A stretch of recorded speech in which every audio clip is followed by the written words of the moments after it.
Halo sahabat boy, gimana kabarnya? Semoga dalam keadaan bosan ya, biar boy bisa menghibur kalian dengan video ini. Jadi kali ini boy bakal nge-review sebuah film yang cukup viral yang tayang di Netflix.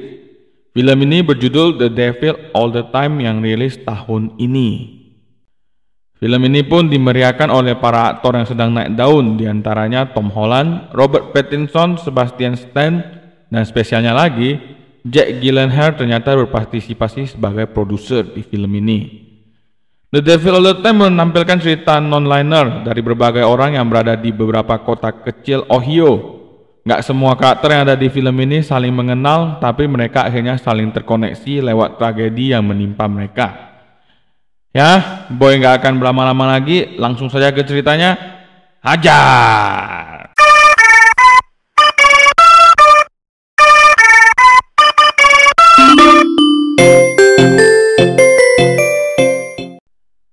Film ini diawali dengan ayah dan anak yang sedang berdoa di sebuah tiang salib dari kayu yang telah dipasang ayahnya bertahun-tahun lalu. Saat sedang berdoa, scene pun berpindah di mana terlihat ayahnya yang bernama Willard sedang ikut berperang di Kepulauan Solomon, Pasifik Selatan. Di sana Willard menemukan seorang prajurit yang sedang digantung. Sepulang dari perang, Willard berkunjung ke sebuah kedai untuk makan. Di sana Willard bertemu dengan seorang pria bernama Carl. Carl di sana juga bertemu jodohnya yang bernama Sandy. Saat Willard akan memesan, ia dilayani oleh seorang pelayan bernama Charlotte. Saat mereka sedang asik ngobrol, datanglah seseorang gelandang di kedai itu, namun diusir oleh pemilik kedai itu.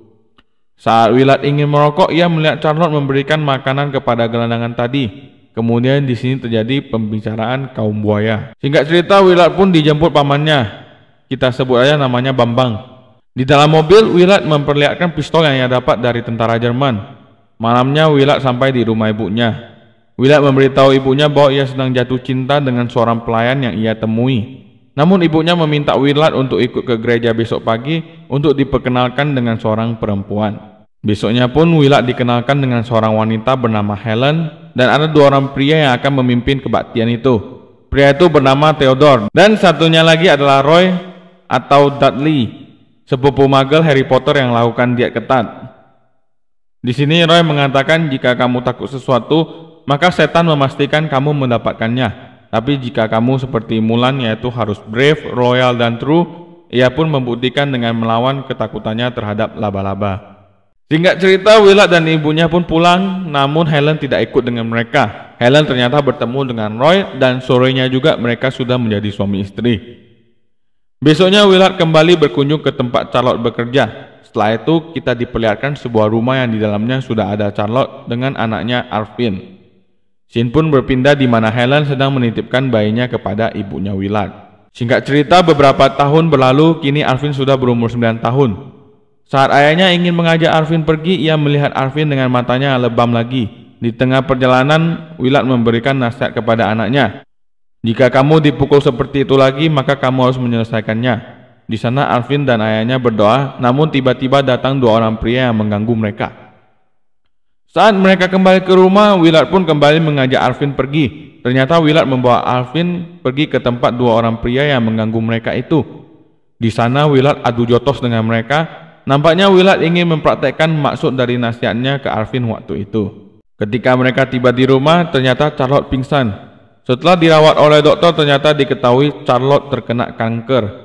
Willard pun kembali mengajak Arvin berdoa karena dokternya seperti dokter yang berada di film Ajab yang membawa alasan bahwa ia sudah melakukan yang terbaik, namun sepertinya sudah tidak tertolong lagi.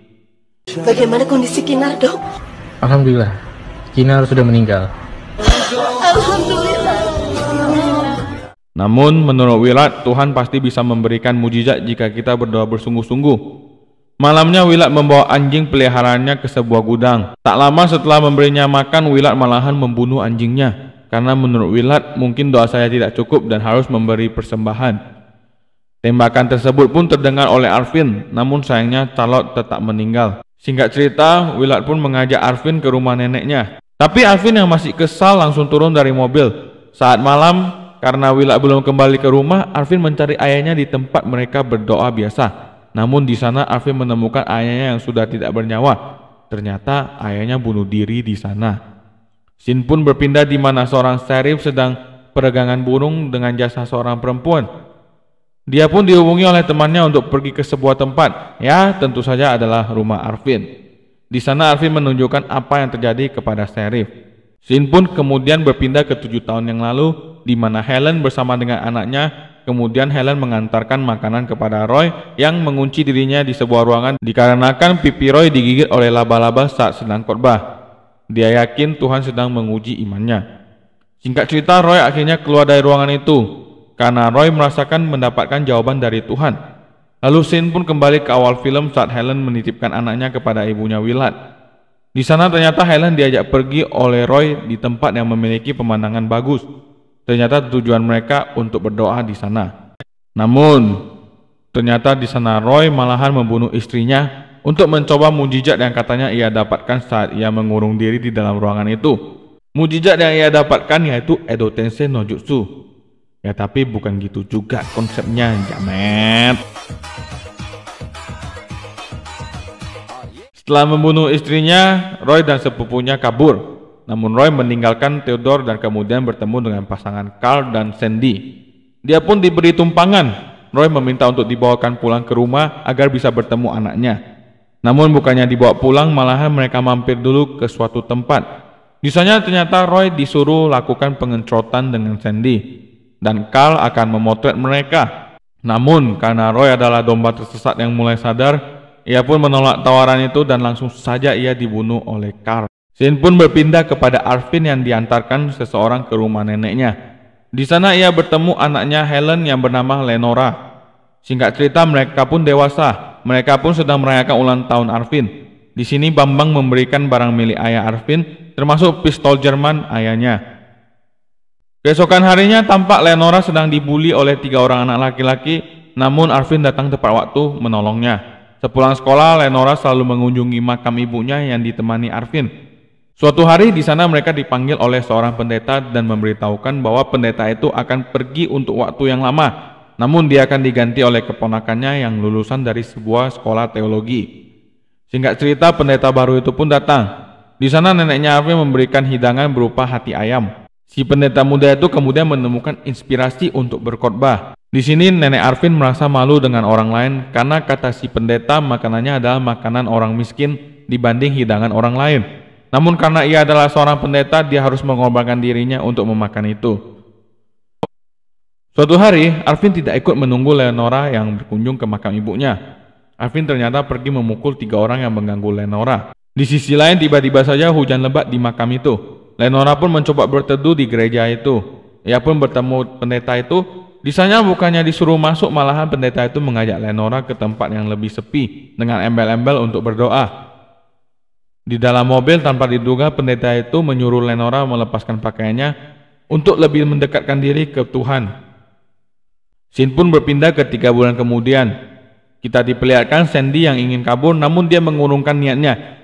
Di sini kita diperlihatkan foto-foto korban mereka dan tiba-tiba sheriff berkunjung ke rumahnya. Ternyata sheriff itu adalah saudara Sandy. Sandy pun tidak tahu bahwa dia menjatuhkan sebuah foto yang kemudian foto itu diambil oleh sheriff tanpa pengetahuan Sandy. Singkat cerita, sheriff bertemu dengan atasannya yang bernama Leroy. Keesokannya kita diperlihatkan lagi Carl dan Sandy yang mendapat mangsa baru. Kemudian membawa korbannya ke hutan dan lakukan pengencerotan, kemudian seperti biasa dibunuh. Scene pun berpindah kepada Lenora yang sedang berbincang dengan pendeta. Di sini sepertinya Lenora hamil dan meminta pertanggungjawaban pendeta itu. Namun pendeta itu tidak mengakui dan menyuruh Lenora menggugurkan kandungannya. Anjir, gak ada akhlak si Batman.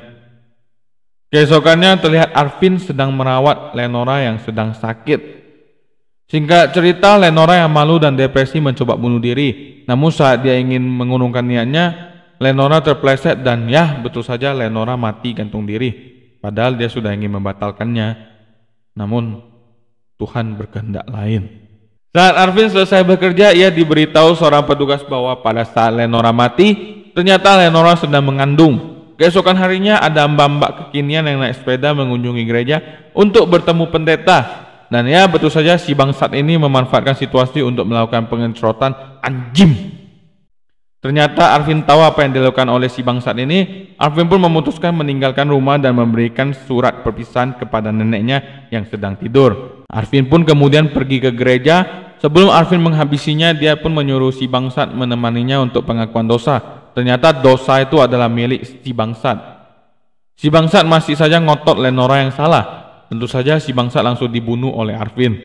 Arvin pun pergi dengan mobil, namun karena kelalaian Arvin, ia pun kehabisan bensin karena lupa mengisinya.